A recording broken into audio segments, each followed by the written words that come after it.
Olá pessoal, vamos para a aula de hoje de farmacologia de antineoplásicos. Hoje nós vamos tratar sobre metástases, sobre tratamento de neoplasias, principalmente quais são as classes de antineoplásicos disponíveis, quais suas associações, a sua farmacodinâmica e a sua farmacocinética.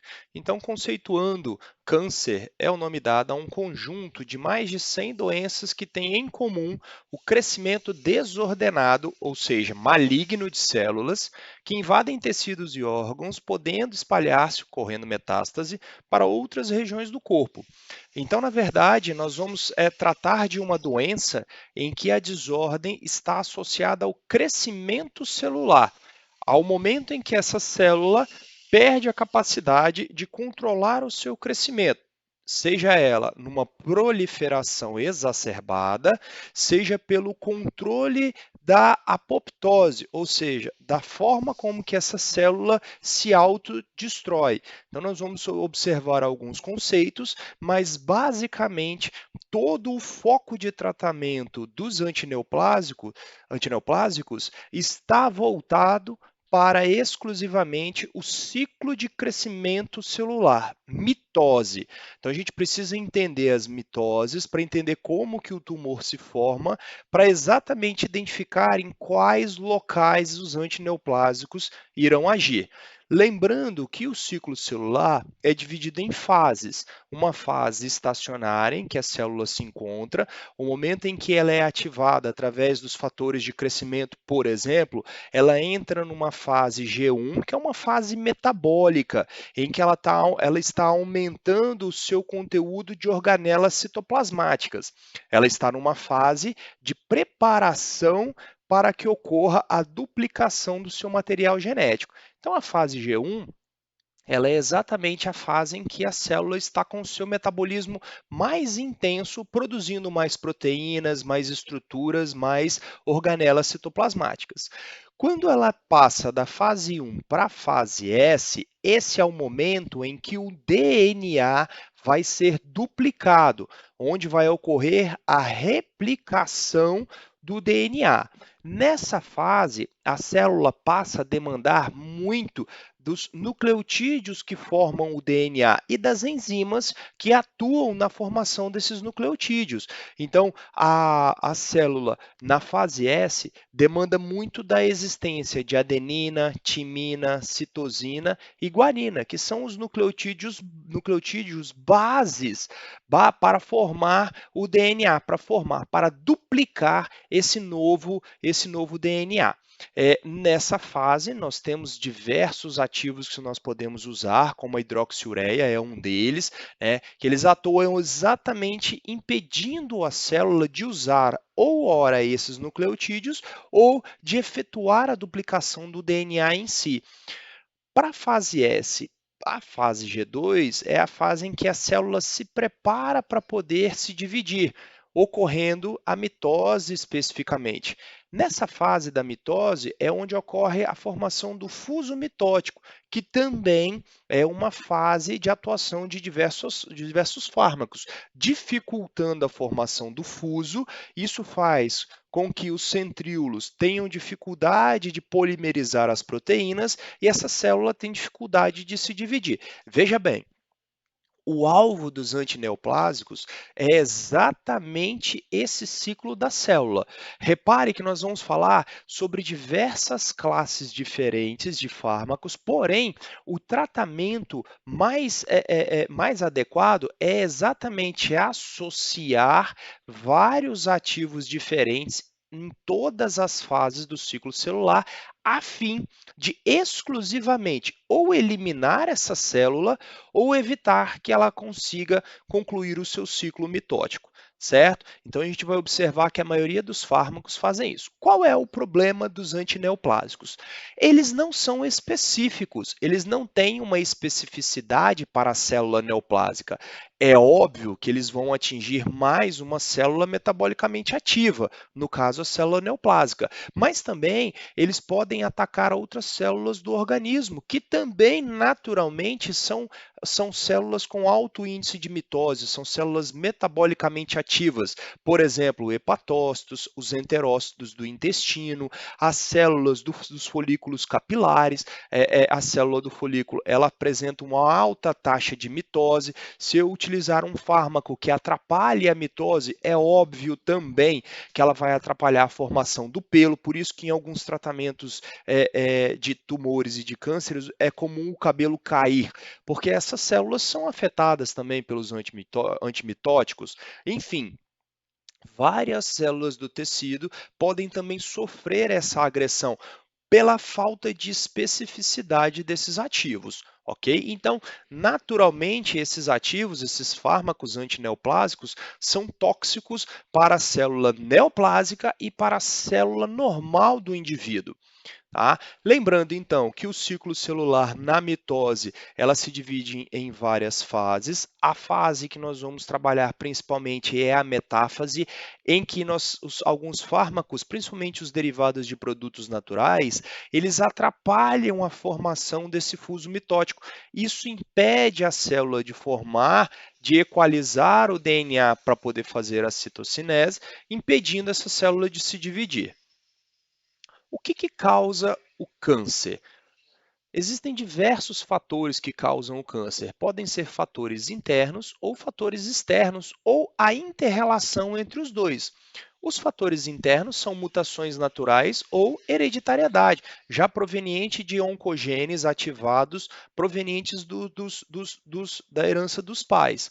Porém, 80 a 90% dos tumores estão associados a fatores ambientais, ao hábito de vida do indivíduo, ou aonde esse indivíduo se expõe a esses fatores. Por exemplo, o tabagismo, hábitos alimentares, alimentação rica em nitratos, em conservantes, adoçantes, o alcoolismo, hábitos sexuais, ou seja, o hábito de ter vários parceiros diferentes sem o uso devido do preservativo ou do método de prevenção, pois a gente sabe que diversos vírus têm propriedades oncogênicas, o HPV é um deles, tem a capacidade de tornar aquela célula normal uma célula neoplásica.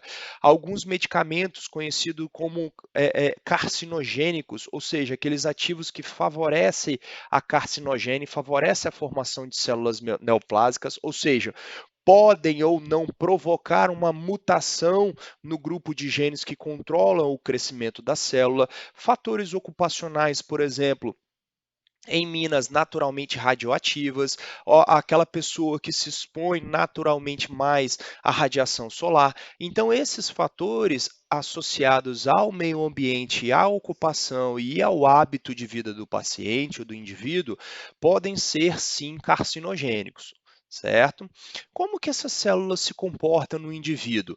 Elas passam a se comportar de uma maneira normal, multiplicam-se de maneira desordenada, há uma perda do controle das mitoses. Essa célula passa a não mais respeitar os limites celulares e ela tem também a capacidade de formar novos vasos sanguíneos à sua volta.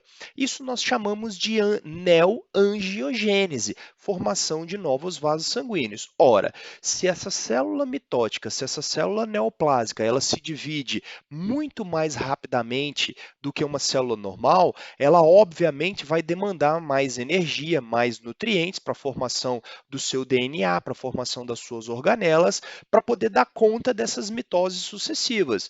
Para isso, ela precisa de mais vasos sanguíneos para poder nutrir melhor essa célula com glicose, com oxigênio e também eliminar os resíduos desse metabolismo exacerbado, por exemplo, os radicais livres, os metabólitos que são tóxicos para essa célula. Então, as células neoplásicas, elas têm a capacidade de formar novos vasos sanguíneos à sua volta, em volta do tumor, e isso favorece o seu crescimento. Sabe-se que essas células aumentam muito a expressão da produção de um fator de crescimento chamado fator de crescimento vasoendotelial, VEGF, que promove a formação de novos vasos sanguíneos, promove a neoangiogênese. Aqui também é um local de tratamento de alguns fármacos, também uma estratégia terapêutica, impedir a formação de novos vasos sanguíneos. Isso faz com que esse tumor não se nutra de maneira adequada e diminua o seu crescimento, né? Um outro comportamento é a capacidade dessas células de se desprenderem do tumor e migrar para outros tecidos, implantando, realizando metástases. Outro detalhe é que essas células também são menos especializadas, ou seja, elas são menos diferenciadas. Também uma estratégia terapêutica é utilizar fatores de diferenciação, tornando essas células mais diferenciadas. Isso faz com que as suas divisões sejam menores e esse tumor seja contido. Tá? Como que é o processo de carcinogênese? Simples, ele pode levar anos até que um tumor se forme. Na verdade, ele passa por vários estágios. O estágio inicial é uma lesão no material genético, uma lesão no DNA. Se essa lesão acontecer nos proto-oncogenes, eles podem se tornar oncogenes, que são genes que produzem fatores de crescimento, fatores de multiplicação mitótica das células. As células sofrem efeitos dos agentes carcinogênicos, todos aqueles que nós listamos aqui, tá? Aqui eu especifiquei a radiação ultravioleta, então vamos pensar numa célula da pele, tá? Provoca modificações em seus genes. As células se encontram geneticamente alteradas, porém sem a formação do tumor visível. Veja bem, a nossa célula, ela exibe diversos mecanismos para corrigir essas lesões. Nesse caso aqui, ocorreu a formação de um dímero de pirimidina através da ionização por radiação ultravioleta. As enzimas de reparo, que estão naturalmente contidas dentro do núcleo das células, identificam essas lesões e reparam esse material genético. O problema é que, com a presença constante do agente promotor, essas lesões podem passar desapercebidas ou o próprio sistema de reparo pode não conseguir resolver esses problemas. Essas células passam a ser células iniciadoras, evoluindo para o estágio de promoção, que é segundo estágio da carcinogênese. Essas células já sofreram a ação dos oncopromotores, ou seja, já sofreram ações contínuas, permanentes e repetidas do agente promotor da oncogênese. Lenta e gradualmente a célula é transformada numa célula maligna. Essa célula maligna, ela já se torna autônoma, ela já passa a comandar o seu próprio processo de proliferação. É necessário um longo contato com o agente promotor. Então isso é um detalhe muito importante. Se mesmo assim esse gene, esse DNA lesionado, os fatores de reparo não conseguem controlar, essa célula mesmo, ela se autodestrói através do processo de apoptose. Mesmo quando esse processo de apoptose falha, o nosso sistema de defesa ainda consegue destruir essas células neoplásicas iniciais. Porém, com o estágio de promoção sendo intensamente estimulado, uma ou duas células mamais podem perder esse controle. E aí passa para o estágio de progressão. É o último estágio da doença. Se caracteriza pela multiplicação desordenada e irreversível das células alteradas. Todas as células passam a ser autônomas em relação à sua divisão e passam a exibir uma taxa metabólica, uma taxa mitótica extremamente elevada. Nesse estágio, o tumor já está instalado e evolui até a manifestação clínica da doença. Tá? Então, os fatores que promovem os efeitos iniciais da doença atuam como aceleradores da progressão. Por exemplo, os fumantes, a presença com o fumo do cigarro. Certo? Eu trouxe aqui uma estimativa de 2016 do INCA em relação ao número de casos. Apenas para ilustrar, a gente pode observar que em homens a taxa de câncer de próstata é a mais proeminente, enquanto que nas mulheres a mama e o colo de útero também encontram-se bem proeminentes. Tá? Aqui novamente mostrando, tá? São dados da estimativa de 2016 do Instituto Nacional de Câncer, ok? E aí, qual é a estratégia terapêutica do tratamento? Lembra que eu falei que o tratamento dos tumores, a princípio, primariamente, nós vamos trabalhar no ciclo celular, desde a síntese das bases púricas e pirimídicas, ou seja, as bases que formam os nucleotídeos, a adenina, citosina, guanina e adenina, timina, guanina e citosina, até na conversão dos ribonucleotídeos em desoxirribonucleotídeos, lesão direta no DNA, por exemplo, pelos os agentes alquilantes, tá? Impedir que esse DNA se duplique, impedir que essa célula se divida ou impedir que essa célula sintetize proteínas. Ah, esse também é um detalhe. Se essa célula se tornar não funcional, perder a capacidade de síntese de proteínas ou diminuir intensamente as suas proteínas sintetizadas, ela não consegue formar as suas organelas básicas, as suas mitocôndrias, por exemplo, e ela não consegue mais se dividir. Também a inibição de cascatas enzimáticas sinalizadoras. Sim, aquelas cascatas que sinalizam a célula para poder crescer, dão o estímulo do crescimento. Existem fármacos que a gente bloqueia, né, anticorpos que bloqueiam os receptores ou bloqueia a cascata das tirosinoquinase, que transmite essa informação para essa célula entrar em mitose para dentro do núcleo. Também nós podemos aplicar fatores de diferenciação, moléculas como o ácido retinóico, que faz com que essa célula entre em diferenciação e diminua a sua fase mitótica, e a formação de microtúbulos, principalmente pelos compostos, os taxanos, né, são os exemplos dessa classe. Então, qual é a estratégia terapêutica? Trabalhar em diversas fases do fuso mitótico, em diversas fases da mitose celular, para impedir ao máximo que essa célula entre em mitose ou que ela seja eliminada depois de formada, certo? Então essa vai ser a nossa estratégia. Como eu falei, essas células elas têm ainda um sistema de controle de mutações que impede essa célula que teve uma lesão no DNA, ou esse DNA seja reparado, ou se essa lesão for de tamanho tal, uma lesão maciça, essa célula seja direcionada à apoptose, tá?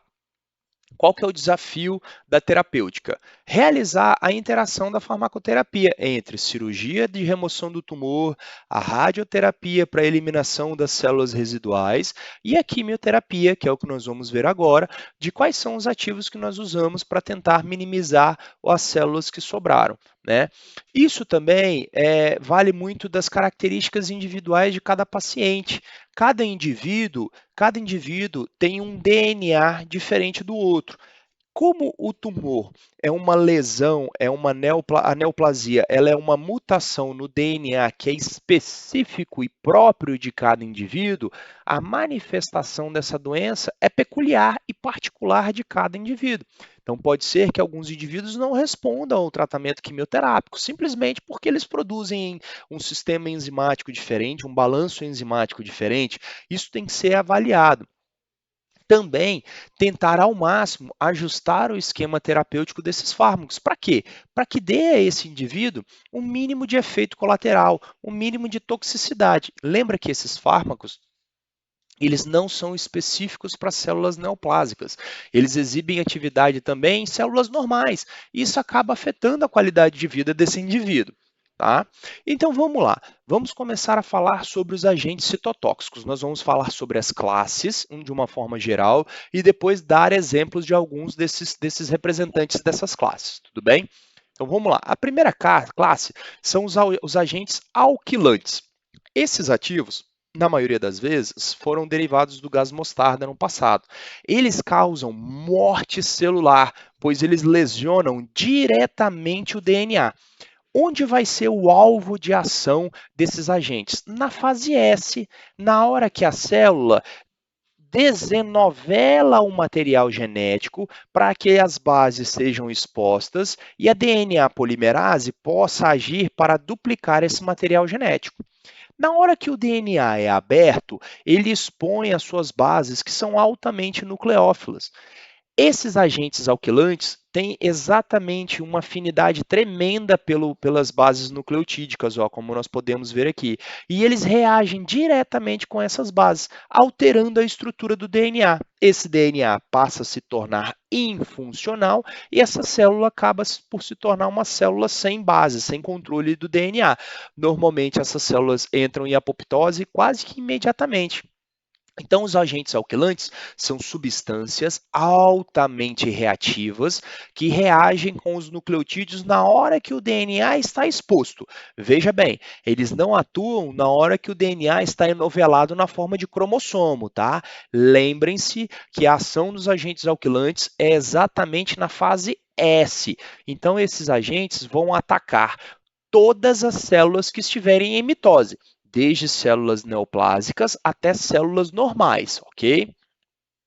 As suas ações farmacológicas interferem na integridade e na função do DNA, induz a morte de células no tecido de proliferação rápida, desde as células tumorais até células do folículo piloso, por exemplo, que são células de rápida proliferação. Isso faz com que o cabelo caia. Os enterócitos, que são as células intestinais, então esse indivíduo acaba tendo por disfunções, desbioses intestinais. Na medula óssea também, a medula óssea, ela apresenta uma taxa mitótica extremamente elevada, exatamente para poder renovar as células do sangue. Então, os agentes alquilantes, eles são especialmente, afetam especialmente as células da medula óssea, tá? Quando essa lesão no DNA é formada e essa lesão é reconhecida, essa célula é induzida à apoptose, ou seja, essas células são induzidas à morte, tá? Um problema desses agentes é que eles podem sofrer resistência, tá?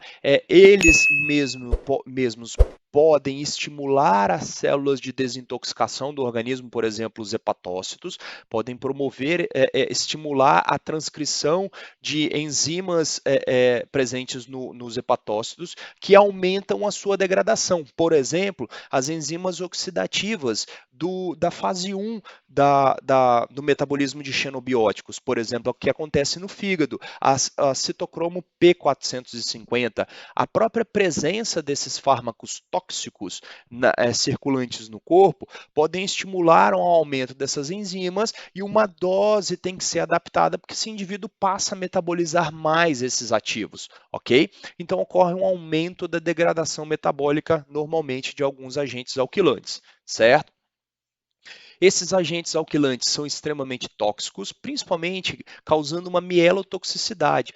Por isso que a maioria desses tratamentos são feitos em ciclo, tá? Você dá um medicamento em uma dose, ele acaba que por eliminar a maioria das células em mitose, inclusive as células boas, né? As células da medula óssea. Esse paciente normalmente se recupera em 14 a 21 dias até repetir o ciclo novamente, tá? Também ele é tóxico para a mucosa, que tem uma célula de rápida proliferação, oral, intestinal, alopécia. Os órgãos sexuais também são afetados, a mucosa da vagina também é muito afetada com esses ativos, e especialmente a ifosfamida é um agente neurotóxico, tá? Tem que ter cautela. O representante dessa classe, derivadas do gás mostarda, é a ciclofosfamida, é um antineoplásico muito utilizado nos tratamentos hoje em dia.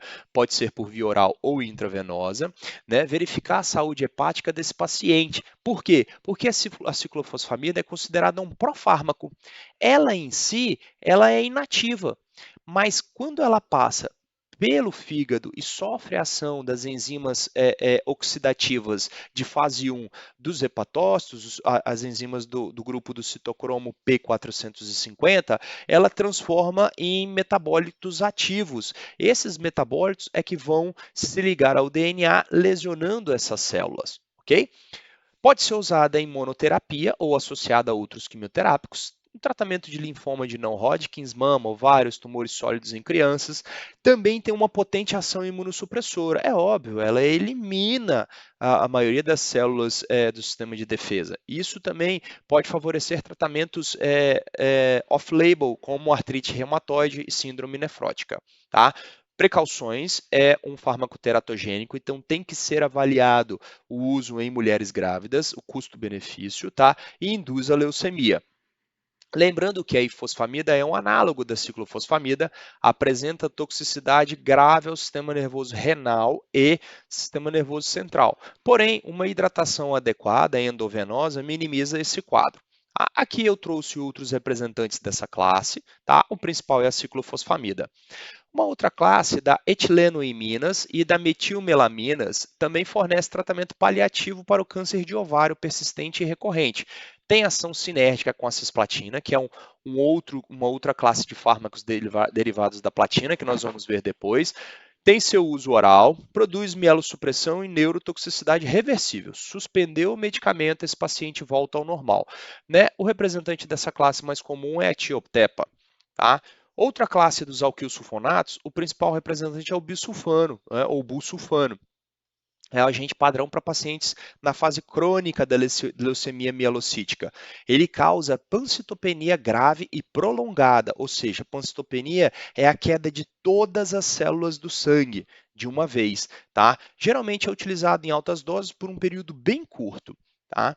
Uma outra classe é a nitrosureia. Os representantes são a carmustina e a streptozosina. A carmustina é importante no tratamento de tumores cerebrais. Tá? Ela apresenta alta lipofilidade, então atravessa muito fácil a barreira hematoencefálica, principalmente para tumores do sistema nervoso, né? Porém, produz lesão no fígado, fibrose pulmonar, insuficiência renal e leucemia secundária. A streptozosina, ela tem uma altíssima afinidade pelas células de Langerhans, né? Então, principalmente utilizada em tumores pancreáticos, tá? Também atua na fase S da mitose. Tá? Uma outra classe são os triazenos, a dacarbazina e a temozolomida, desculpem, também são agentes metilantes, né, após a ativação metabólica. Então, são profármacos que precisam ser ativados no fígado para que eles exerçam a sua função na célula. Tá? Normalmente, são utilizados para o tratamento do melanoma maligno, tá? Intravenoso ou em terapia combinada. Tá? As metilhidrazinas também são agentes alquilantes, né? A procarbazina é o agente representante, são agentes de segunda linha para tumores cerebrais malignos. Observa que em cada classe os ativos têm uma afinidade específica dependendo do tipo de tumor, tá? Então causa mielossupressão. Também existem outros representantes dessa classe, como os complexos da platina, né, a cisplatina, a carboplatina e a oxiplatina. Eles também são agentes alquilantes. Também eles precisam sofrer hidrólise para que a platina exponha os seus elétrons e apresente a alta afinidade por ligação no DNA. Então, ampla atividade antineoplásica. Então, os derivados da platina são muito utilizados, principalmente a cisplatina, tá? Tratamento de câncer de ovário, cabeça, pescoço, bexiga, esôfago, pulmão, cólon, liga-se de forma covalente aos sítios nucleofílicos do DNA. Então, tem alta afinidade pelo DNA. Penetram na célula pelo transportador ativo de cobre. Tá? São eliminados via renal, junto com os íons cloretos. Para diminuir a toxicidade, é comum fazer uma hidratação com sobrecarga de cloreto. Isso ajuda bem o paciente. Tá? Uma outra classe, então nós vimos os agentes alquilantes, eles atuam exatamente na fase S, na hora que o DNA se abre para se duplicar. Então eles pegam a célula fazendo a mitose. Ok? Agora, nós vamos ver uma classe de antimetabólicos. Eles alteram o metabolismo dessa célula, principalmente o metabolismo das bases nitrogenadas, das bases púricas e pirimídicas. A célula, para formar o DNA, precisa dos nucleotídeos. Se eu dificultar a formação desses nucleotídeos, essa célula tem dificuldade de formar o DNA e, consequentemente, de se dividir. Tudo bem? O primeiro representante são os análogos do ácido fólico, né? O ácido fólico é um importante fator nutricional e no organismo ele precisa ser convertido em tetraidrofolato. Tá? Esse tetraidrofolato vai ser um doador de radical metil para a formação das bases púricas. Um ativo muito conhecido, o metotrexato, ele inibe a dihidrofolato redutase, então impede a formação do tetraidrofolato, deixando o ácido fólico em excesso. O ácido fólico em si não tem efeito terapêutico. Ele precisa ser convertido em tetraidrofolato. Na hora que o metotrexato e os seus análogos, né, metabólicos análogos, impedem essa conversão, eu tenho uma queda drástica da formação do tetraidrofolato e isso prejudica a formação dos nucleotídeos, certo? Sem nucleotídeo, eu tenho dificuldade de formação do DNA, sem o DNA, essa célula não consegue se dividir. Eles inibem a replicação do DNA. Observa que o metotrexato ele tem uma estrutura muito semelhante, muito parecida com o ácido fólico, né? Ele é um análogo do ácido fólico, inibe a conversão em tetraidrofolato, certo? Porém, ele é não específico, ou seja, ele faz isso com todas as células do corpo. Então, ele tem diversos efeitos colaterais, tá? O metotrexato, ele também ele pode sofrer, ele sofre metabolismo hepático e os seus metabólicos também são metabólicos ativos, né? Conhecido como os análogos do metotrexato. Tá? Os poliglutamatos de metotrexato, que são metabólicos ativos. Tá?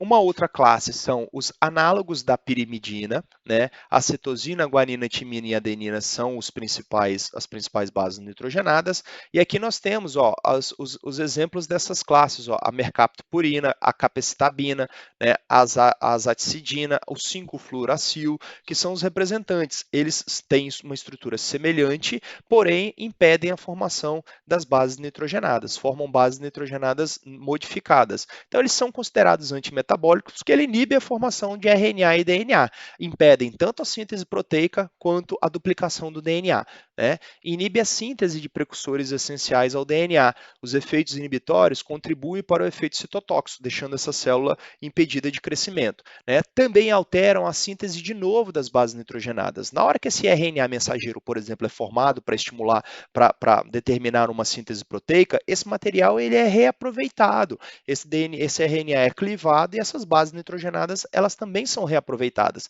Esses análogos também impedem essa formação do novo das bases nitrogenadas. Os principais representantes é a capecitabina e o 5-fluoracil. A capecitabina é um profármaco, porque ela sofre metabolismo e forma o 5-fluoracil no organismo. Então, nós vamos falar do 5-fluoracil, que é o representante da classe. Induz respostas parciais em 10 a 20% dos pacientes com câncer metastáticos de cólon, né? Carcinoma do trato gastrointestinal superior, e também de mama, sempre utilizados em terapia combinada. Utilizando eles sozinhos, eles não produzem um bom efeito. Lembra que a estratégia terapêutica é você associar várias classes diferentes. Então, nós vimos agentes alquilantes que atuam na duplicação do DNA e nós podemos utilizar a 5-fluoracila exatamente para impedir a formação das bases nucleotídicas. Tá? Então, olha bem, tem diversas associações, aqui eu trouxe uma com a leucovorina junto com a oxaliplatina, né, principalmente para pacientes com câncer coloretal, ele é bem recebido. E a capecitabina é um profármaco que forma o 5-fluoracil mais estável via oral, tá? Utilizado no tratamento de câncer metastático de mama, certo? Uma outra classe são os análogos das purinas, tá? Eles também, seus primeiros estudos foram como imunossupressores, tanto que são utilizados até hoje como para esse propósito, tá? E no tratamento de leucemias humanas, o mesmo efeito dos inibidores das pirimidinas, inibem a síntese de novo das purinas, sofre extenso metabolismo de primeira passagem, certo? Um outro grupo são os produtos naturais, ou seja, são produtos antineoplásicos que são extraídos de plantas, de árvores, de frutos, de folhas, de caule, de casca, tá? Eles são agentes que causam lesão nos microtúbulos. Lembra na hora que a célula estava na metáfase, em que ela começou os centríolos migrarem para os polos das células, formando os microtúbulos? Eles atuam exatamente aqui, ó. Ligam-se às beta-tubulinas e bloqueiam a polimerização da alfa-tubulina nos microtúbulos, ou seja, impede a formação do fuso mitótico, impede que essa célula se divida em duas, tá? Os principais são os alcaloides da vinca, né, os compostos extraídos da vinca rosácea, são agentes específicos do ciclo celular, bloqueiam as células em mitose, né, impede a formação do fuso mitótico. Repara que agora a gente já está atuando na célula que já está entrando em divisão. Tem ação mielossupressora discreta, ou seja, baixa neurotoxicidade, tá? Indicado para leucemias pediátricas, linfomas e cânceres testicular. A vinblastina é o representante da classe. Um outro grupo são os taxanos, né, isolado da casca do teixo ocidental, uma árvore, baixíssima solubilidade, tanto que ele precisa ser associado a nanopartículas de albumina para que esse fármaco se solubilize no plasma sanguíneo para que se chegue ao local de ação, certo? O paclitaxel é um representante dessa classe, tá? Nós temos também os análogos da camptotensina, são agentes citostóticos antineoplásicos potentes, e eles inibem a enzima topoisomerase 1 e 2, que inicia o processo de divisão, né, de multiplicação do DNA, extraído da árvore chinesa Camptotheca acuminata, né? A topotecana e a ironotecana são os representantes dessa classe. Existe uma outra classe também de antibióticos que têm ação antineoplásicas, né? Normalmente são utilizados para tratamento de tumores sólidos em crianças, né? Tem a capacidade que liga o DNA dupla hélice, ou seja, não precisa que esse DNA se desenovele, né? E é responsável pelo efeito biológico. Inibe rapidamente a proliferação de células normais e neoplásicas, provoca alopecia e, se extravasado do leito na hora da aplicação endovenosa, causa inflamação no local pronunciado. Tem muito efeito colateral, como alopecia, náusea, vômito, anorexia, diarreia, glossite, ulcerações da mucosa bucal. Tem diversos representantes da classe, mas a doxorubicina é a mais utilizada. Uma outra classe são da epipodophylotoxinas, né? É extraída da planta mandrágora, né? Antigamente era usado como emético, catártico e antihelmíntico, normalmente utilizado no tratamento de leucemia pediátrica, carcinomas de pulmão, tumores testiculares, né? Atuam também na enzima topoisomerase. O etopósito é o representante da classe, tá? Também é muito utilizado para tratamento de tumores de câncer peniano, tá? Podofilina é o representante da classe. Algumas enzimas, a AL-asparaginase, ela já atua na formação, na síntese proteica, então ela pega essa célula e atrapalha a síntese de proteínas, porém a AL-asparaginase não é específica, ou seja, isso acaba acontecendo no organismo como um todo, né? As células tumorais carecem de asparagina, que é um aminoácido circulante, tá? A AL-asparaginase cliva a asparagina em ácido aspartico e amônia. Isso faz com que seja um limitante da formação das proteínas essenciais para que essa célula se divida, tá? Utilizado na leucemia linfóide maligna. A outra classe são as hidroxiureias, né? Inibe o crescimento de tumores sólidos e da leucemia via oral pouco tóxico. Olha o que ela faz. Ela inibe a enzima ribonucleosídeo de fosfato redutase, que catalisa a conversão do desoxirribonucleotídeo, que é uma fase limitadora da síntese de DNA, tá? Especificamente na fase S. A hidroxiureia é um potencializador do efeito da cisplatina, ciclofosfamida e do metotrexato. Normalmente ela é utilizada junto com esses fármacos, tá? Melhor fármaco para o controle da anemia falciforme. Nós temos também os agentes de diferenciação. Lembra que eu falei que a célula neoplásica ela é altamente não diferenciada, tanto que ela sofre mitose, ela não tem uma especificidade. Se você induzir essa célula a se diferenciar, ela diminui a sua taxa mitótica. A tretinoína é um representante dessa classe, é a forma ácida da vitamina A, ela estimula a diferenciação das células, tornando essas células especializadas. Então atua como fator de transcrição nuclear, promove a renovação das células da medula óssea, né? Porém, tem diversos efeitos colaterais, ressecamento de pele, alterações hepáticas e aí por vai, tá? A outra classe são os inibidores da tirosinoquinase. Lembra que essa célula, para se dividir, ela precisa estar sofrendo estímulo dos fatores de crescimento. Esses fatores, eles atuam em receptores específicos na membrana. Esse sinal, ele é transcrito até o núcleo através dessas enzimas. Se eu faço a inibição dessa cascata, eu não levo esse sinal de estímulo para essa célula tumoral. Então, são componentes críticos da via de transdução de sinais, influenciam a transcrição gênica. Os fatores de crescimento celular utilizam as vias da tirosinoquinase para esses estímulos. Quando você faz essa inibição dessa enzima, você acaba diminuindo a incidência da leucemia mieloide crônica, tá? O imatinib é o representante da classe. E aí a gente também pode utilizar o inibidor do receptor. aqui está o receptor que sofre a ação dos fatores de crescimento, esse sinal ele é transmitido, ó, o imatinib atua aqui bloqueando esse sinal para transcrição, certo? E aqui esses inibidores como o gefitinib e o cetuximab, eles atuam aqui, ó, nos receptores, tá? Então é mais um local de ação. Eu inibo esses receptores, tem função antagônica nesses receptores, então o sinal acaba por não passando para dentro da célula para que essa célula se divida. Eu disse também no início da aula que essas células tumorais, elas promovem a neoangiogênese, principalmente pela liberação do VEGF. Uma estratégia terapêutica também é inibir essa neoangiogênese, tá? Diminui a formação de novos vasos sanguíneos e diminui a pressão dentro do tumor. Isso favorece até a permeação dos fármacos, tá? A talidomida, que antigamente era utilizado como antiemético, porém, pelo fato dela causar neoformação nos fetos, ela foi banida durante um tempo, mas agora voltou no tratamento do mieloma múltiplo. Tem ação antiangiogênica e imunomoduladora. Coloquei aqui para poder citar, tá? Parece que essa classe, que é a mais recente, parece ser a esperança para o tratamento dos tumores. Anticorpos monoclonais, anticorpos que reconhecem as células tumorais. Essas células tumorais, elas expressam certas proteínas específicas nas membranas e esses anticorpos monoclonais são produzidos para reconhecer essas proteínas específicas e com isso ativar as células do sistema imune, por exemplo, as células do linfócito T, que acabam por eliminar essas células neoplásicas, ou por serem anticorpos específicos para células tumorais, eles podem carregar agentes químicos, agentes radioquímicos que eliminam essas células. Tá? Então, o uso de anticorpos monoclonais parece ser o futuro dos tratamentos com o menor efeito citotóxico possível para essas células.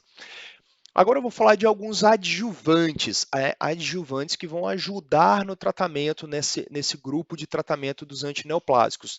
Os glicocorticoides podem ser utilizados porque eles eles têm ação antiproliferativas, tá? Porque eles diminuem o estímulo da transcrição nuclear. Veja bem, os glicocorticoides não são antineoplásicos, eles auxiliam no tratamento, ó, eles são capazes de suprimir a mitose de linfócitos, tá? São imunossupressores, ok? Usados no tratamento de linfoma.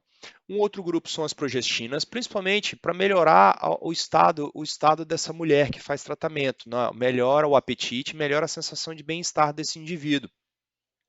Medroxiprogesterona é o representante da classe, tá? Alguns tumores, eles são sensíveis à ação dos estrógenos. Principalmente os tumores de mama, eles expressam receptores em que os estrógenos atuam como fatores de crescimento.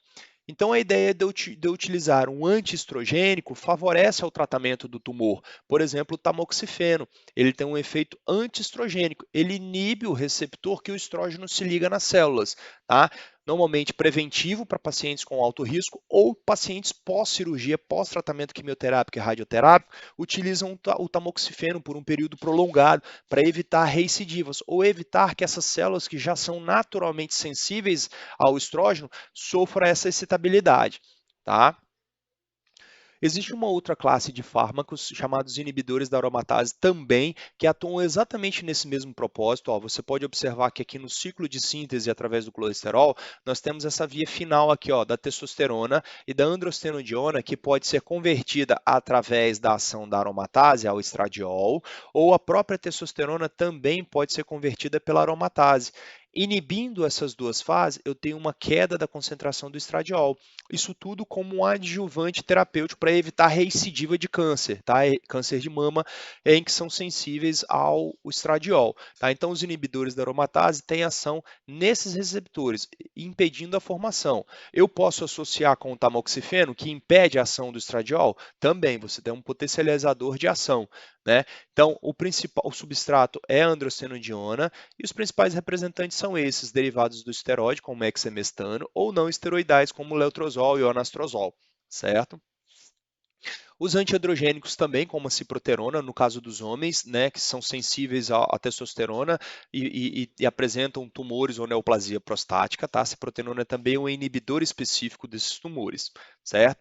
Encerrando então a nossa aula, eu queria deixar esse recado para vocês, né? A farmacocinética e as toxicidades dos agentes antineoplásicos variam de paciente para paciente.